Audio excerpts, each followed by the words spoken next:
Maaga nga ako magsasara ngayon ng tindahan kasi may pupuntahan akong sobrang special na tao. Tatampo na nga ako doon kasi di na siya nagre-react sa mga post ko. Dati-rati kasi, post ko pala ng picture or video, siya na nangungunang mag-react at mag-share na din. Kaya ngayong araw, pupuntahan ko na muna siya. Pumasok na nga ulit ako sa loob para makaligo na din. Nangangamoy na kasi ako kaya kailangan ko na din maligo. Chot! Naligo talaga ako dyan ha. Diyan lang talaga ako sa kwarto nag-transition. Pakita ko na muna sa inyo yung susutin ko papunta doon. Nag-ayos na din pala ako kasi madalang lang din niya ako makita nakaayos. Matapos ko na nga ma-check yung sa loob ng bahay, lumabas na din kami ni mama. Sinama ko pala yung buong pamilya ko kasi mamamanihikan kami. Chot! Pag talaga yung mga bata dito nakikita ko, gusto talaga nila sumama.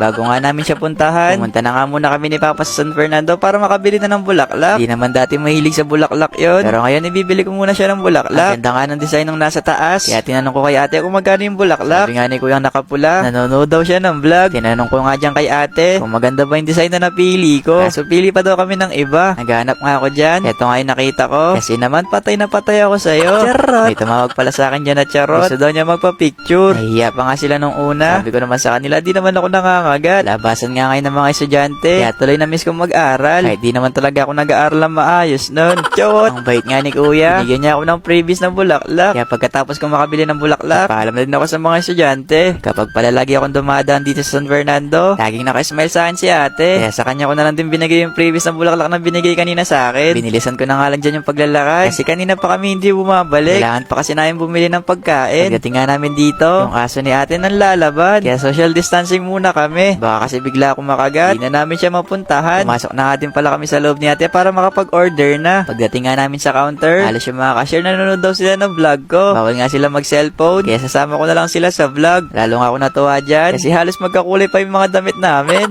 Pagkatapos nga namin makapag-order ni ate, naghintay na muna kami dito para sa ibang in-order namin na niluluto pa. Ito pa pala yung dalawa kong kuya. Nantawagin na nga yung number namin. Pumunta na din ako sa counter para makuha na. Tinay ko na nga muna sa loob. Baka kasi kapag may kulang, babalik pa ako dito. Nangayos na nga yung order ko, nagpaalam na din ako kay ate. Shoutout ko na pala si Kuyang Secure. Ingat daw si Charot pa uwi. Andito na pala kami sa meeting place namin. Kanina pa niya kami hinihintay. Kaya pagdating namin, kinuha na din namin mga pinamili namin kanina. Eto na din pala yung binili kong bulaklak kanina. Para pala to kay kuya. Pangalawang taon pala niya ngayon simula nung nawala siya. Kaya ibibigay ko na nga muna tong bulaklak sa kanya. Palagi pala kami tumatambay dito. Kaya dito na rin kami nagbibideo ni ate. Kasi lagi rin namin pinupuntahan si kuya. Ilinis ko na nga muna to bago ko ilagay yung bulaklak. At ilagay na din namin mga binili namin kanina dito. At yung uli nga yung picture ni kuya. Hello kuya. I hope you're doing well dyan ha. Pinala ko na din yung paborito mo. Yung pangarap mo sa akin maging vlogger. Eto na, nagiging vloggeris-tiris na ako. Chot! Naalala ko dati, inuulit-ulit niyang panoorin yung mga vlog na ina-upload ko. Kasi wala pa daw masyado nanonood sa akin. Kaya din yun nangunguna mag-react sa mga post ko. At share na din. Ayun si mama, sobrang miss ka na din niya. At yung nag-iisang prinsesa natin, miss ka na din daw niya. Pero ako nang bahala sa mga manliligaw niyan. Kasi isa rin siya sa protective kay ate. Kaya kami nang bahala. O sige na, baka sabihin niyo madrama ako. May nakita nga si ate na nagtitinda ng balot. Kaya nilapitan namin para makabili. Dalawa nga lang binili ko. Kasi ayaw daw ni mama ng balot. Kain na muna kami ng balot ni ate. Habang hinihintay si papa tsaka yung mga kuya ko. Uwi kasi sila ng bahay kasi may kukunin. Pinagumpog ko na nga lang yung dalawang balot para makain ko na. Isang kain na nga lang tong balot sa akin. Gusto ko pa sana ng isa. Kaso para kay ate daw yun. Pagtapos nga namin kumain ng balot, dumating na yung mga kuya ko. Ito daw yung dinala niya. Rice cooker na kalahati na lang yung kanin. Ang sarap nga kumain dito. Sobrang presko ng hangin. Tapos kasama pa namin si kuya na medyo gumagabi na nga. Nagsindi rin ako ng katol kasi dumadami na yung lamok. At sinabay na din ni mama yung pagpipray kay kuya. Malapit na nga magsara tong Memorial Garden. Kaya nagligpit na din kami para makauwi na. Pero bago nga kami umuwi, sabi ko mag 0.5 muna kami. Kasi wala pa kami picture. Ayun lang. Bye-bye! Di mo talaga alam yung mangyayari sa buhay no? Na sobrang bilis nga lang ng mga pangyayari. Na parang kailan lang lagi akong single dito sa vlog. Pero ngayon nga malapit na akong isakal. Ay kasal pala. Kaya naman ngayong araw, samahan niyo muna kayo mag-prepare ni Mi sa papalapit namin ngang kasal.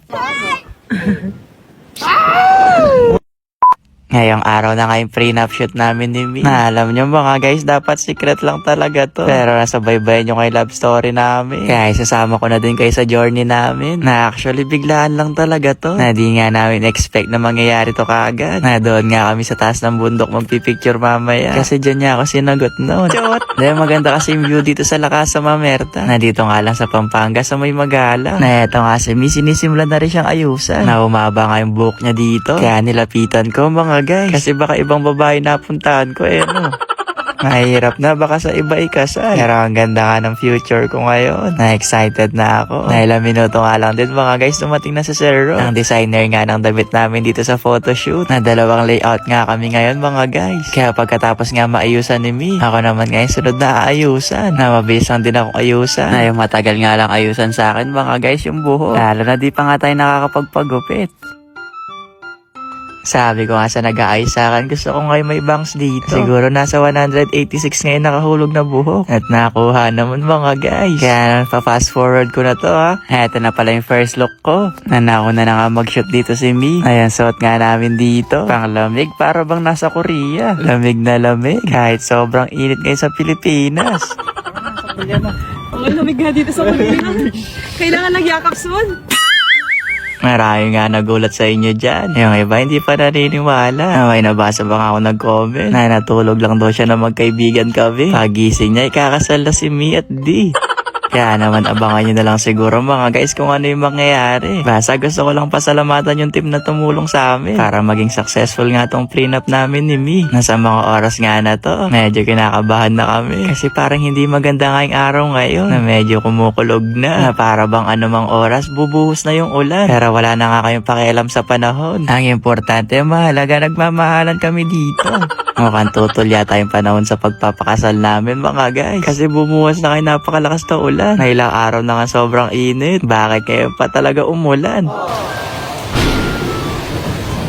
Habang iniintay nga tumila yung ulan, kakain muna siguro kami dito ng pinadala sa aming lechon. Nagaling nga to sa Olive Conchinillo lechon. Na ilang oras lang din mga guys, eto tumila din yung ulan. At mabilis lang din ako nakapag-change outfit. At eto na nga si Boss Madam nakapagpalit na rin. Nasabi ko nga sa kanya, practice namin yung paglalakad pag ikakasal na. Pero wait lang, parang iba yata yung tumating wait lang daw, nagulo daw yung buhok ko. Kaya inayos pa ng hairstylist para daw perfect. Gumanda na nga ulit yung panahon. Kaya naman tinuloy na ulit namin yung mahal-mahalan dito. Di nga makapagseryoso dyan si Mi. Kasi kinikilig nga daw siya dyan ng konti.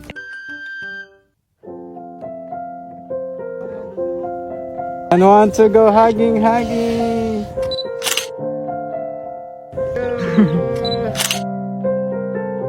Yeah.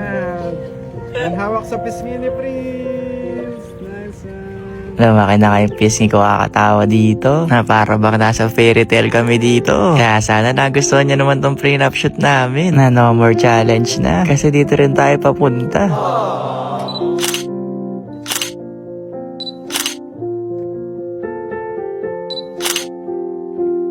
Yung kissing scene pala na hinahanap nyo mga guys, sa kasal na siguro yun. Kaya abangan nyo dapat yun. Nainabot na nga kami ng gabi dito. Nasabi nga ng videographer tapos na. Pero kami ayaw pang paawat.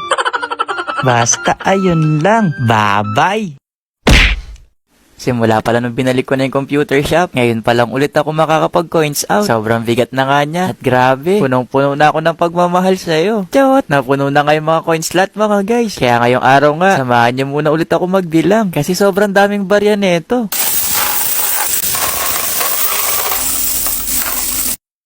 Kakatapos nga lang ng mga naglalaro ngayon, kaya wala na rin tao. Ay meron pa pala kasi tao pala ako. Chot! Ngayong araw din pala, bubukas na ako ng mga piso Yung bang hinuhulugan ng mga naglalaro. Kasi di ko na din alam kung saan nakuhahanap ng mga barya. Ay yung mga naglalaro, madalas magpapalit. Kaya yung mga barya ni mama sa tindahan naubos na. Kaya sabi niya sa akin, magbukas na daw ako. Kasi malapit na din daw dumating yung bill ng kuryente. Kaya bago nga ako magbukas mga guys, lilinisin ko na muna yung sa loob ng comshop. Ngayon lagi nyo nga sinasabi sa comment, dapat yung mga naglalaro magtanggal ng tsinelas para hindi makalat. Nung first day mga guys, pinagawa ko yun. Kaso nung kinahapunan, ang dami nagsusumbong sa akin na nawawala daw yung mga tsinelas nila. Kung wala yung kapares, yung dalawa mismo yung nawawala. Kaya yung mga sumunod na araw, pinayagan ko na yung may tsinelas. Kasi baka mapasma yung mga paa nila. Di naman din ganun kahirap linisin talaga yung shop mga guys. At sa totoo lang din, na-enjoy ko pa nga yung paglilinis dito. Pero alam ko itong pag-enjoy nga na to, sa una lang din talaga masaya. Pero gaya nga ng lagi ko sinasabi sa inyo, na kapag gusto mo talaga yung ginagawa mo, hindi ka naman din talaga ganun kapagod. Lalo na ngayon, halos kakagising ko lang. At buong araw, heto lang din yung ginawa ko. Pero sa dami nga na pumupunta dito sa shop, araw-araw na din dapat siyang nililinis. Kasi dating yung com shop, maabot din yata ng 1 month yun bago ko palinisin. At dito nga sa vlog na to mga guys, dito na din talaga natin malalaman kung kumikita ba yung computer shop. Kasi may nabasa din ako na nag-comment na sa mga nilagay nga nating PC at sa in-invest natin dito sa computer shop, baka wala na daw tayong kitain. Nung una, hindi na importante sa akin yung kita. Ang gusto ko lang din kasi talaga ay yung makita na kita. Kaya kinuha ko na nga tong balde na panlaban ni mama at etong mga susi para magkaalamanan kung marami na ba yung laman na nasa loob. At kada susi nga na nandito mga guys, mayroon na ding number. Kaya kapag nagbubukas ako, di na din ako nahihirapan kung ano ba yung tabang susi. At etong mga single na piso net nga, ito na din muna yung inuna kong buksan. Ang dami na.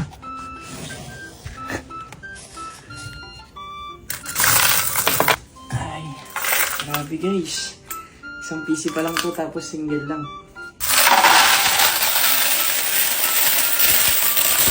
Ang dami na nga laman ng PC number 1. Kaya dito naman tayo sa number 2 na piso net. At grabe, ang dami na pala talaga ng ipon na bare dito sa loob. Parang kailan lang din talaga dumating itong mga computers. Pero ngayon, nagka-coins out na naman ulit tayo.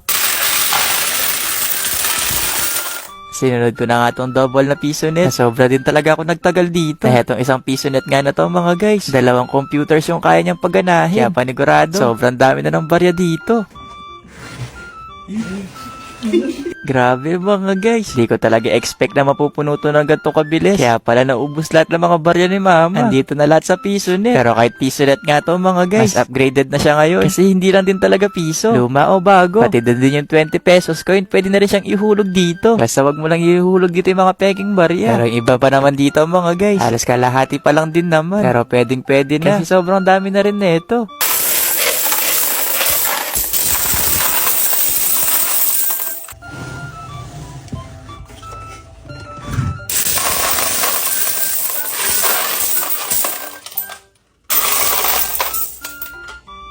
Napuno na nga itong isang palanggana. Kaya samahan niyo muna akong bilangin to. Pero bago tayo magbilang, eto sa'yo na itong 5 piso. Para habang nanonood ka dyan, bili ka muna ng candy.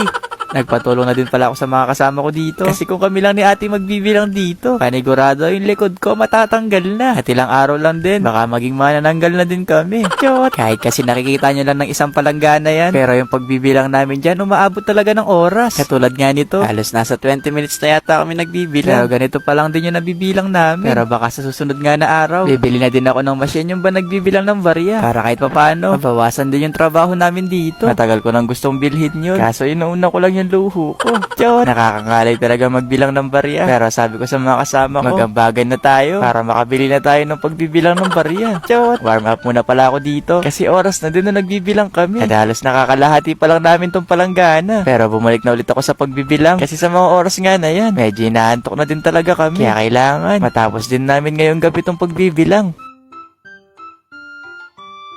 Inabot din pala kami ng 1.5 oras bago na yung mapagtumpok-tumpok tong mga barya. At eto nga, kulay itim na tong kamay ko mga guys. Na para rin ako naglakbay. Na yung gamit kong paglalakad yung kamay.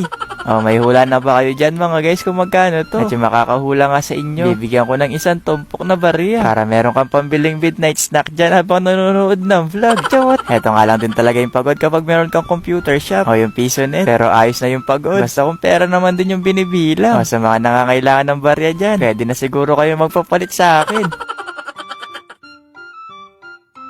Medyo marami naman yung na-coins out natin ngayong buwan. Kaya baka bukas, pwede na siguro tayong bumili ng isa pang computer. Ay pangbayad mo na pala to ng kuryente. Ayun lang. Bye-bye!